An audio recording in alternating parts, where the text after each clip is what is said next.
Bonjour à vous, dans cette nouvelle vidéo, on va voir comment créer un site web sous Tor de manière simple et rapide. Alors, normalement, ça ne devrait pas prendre plus de 10 minutes, c'est assez simple. Alors, dans un premier temps, on va devoir aller sur Internet. Alors, là, vous voyez, je suis sous Ubuntu 22.04, donc le tuto se fera sur cette machine-là.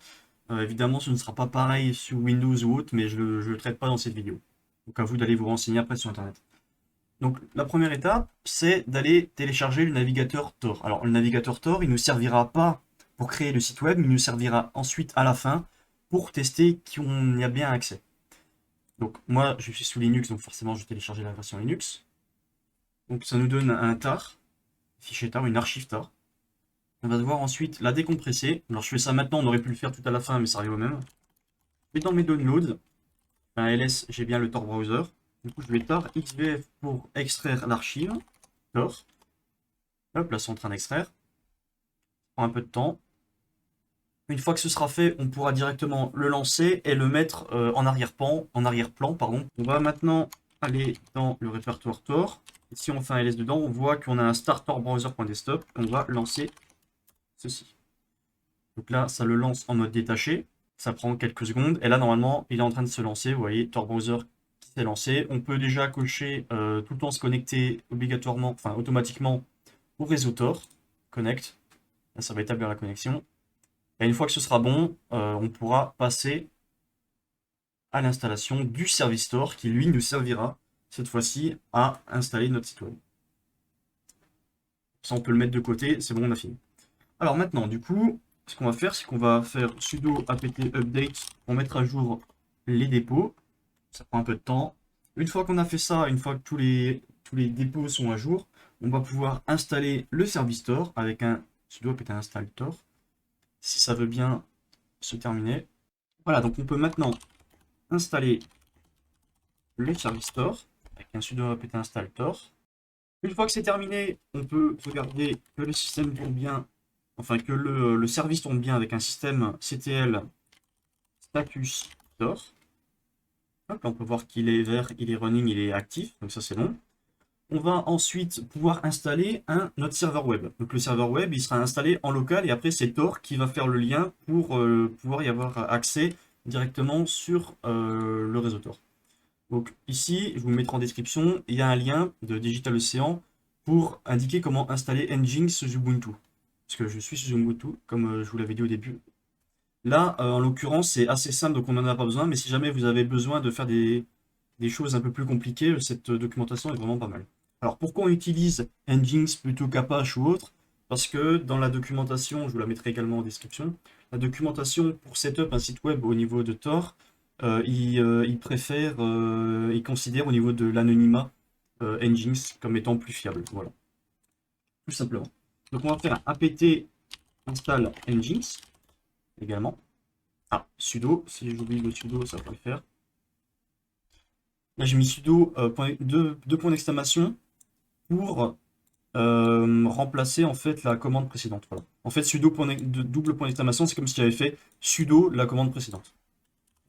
Voilà, une fois que c'est installé, on va vérifier que déjà le service Nginx fonctionne correctement. Donc, comme avant, on va faire un systemctl status Nginx. Hop, là il est vert, active running, parfait. On va vérifier qu'on a bien notre site web qui tourne sur notre localhost port 80. Hop, welcome to Nginx, parfait.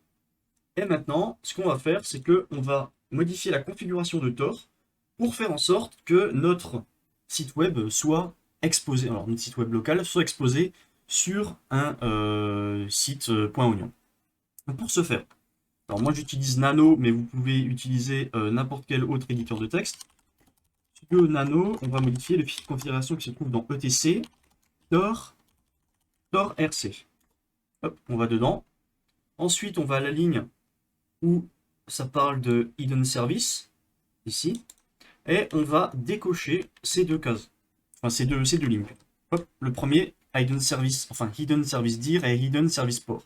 Le premier, on va spécifier l'endroit où on va stocker notre service caché. Donc ici dans var, lib, tor, hidden service.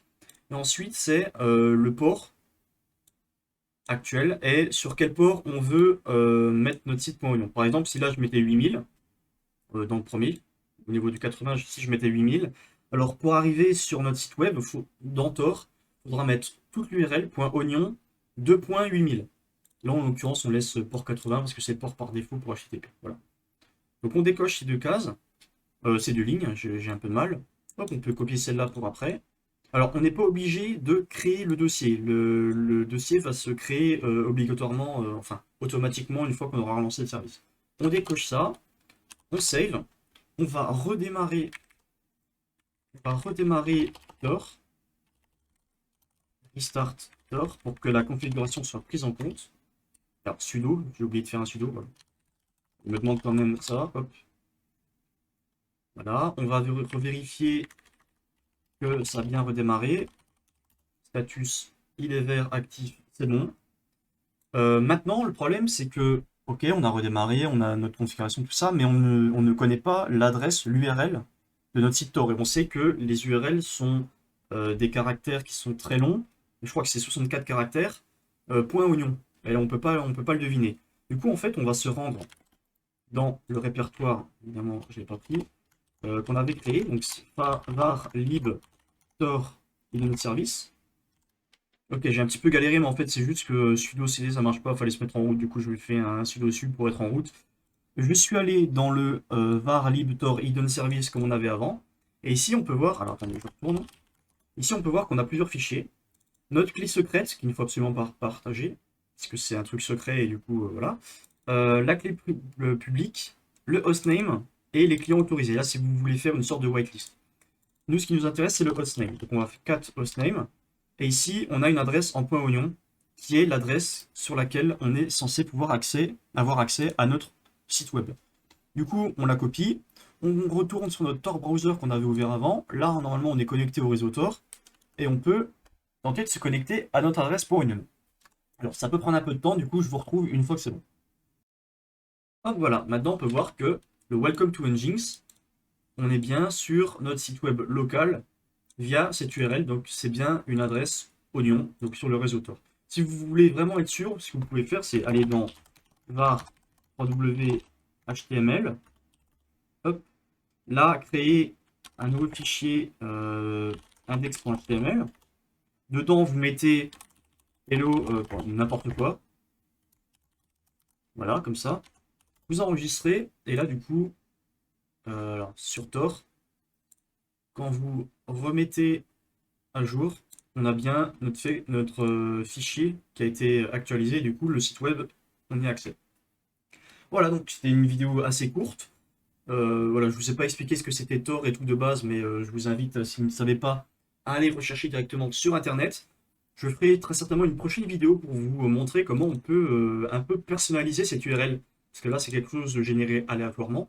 Mais on peut faire en sorte qu'on ait un préfixe de quelques caractères qui soit custom. Donc on peut le choisir. Voilà. N'hésitez pas à laisser un pouce bleu si cette vidéo vous a plu, à laisser en commentaire ce que vous en pensez. Et on se dit à la prochaine. Allez, bye bye.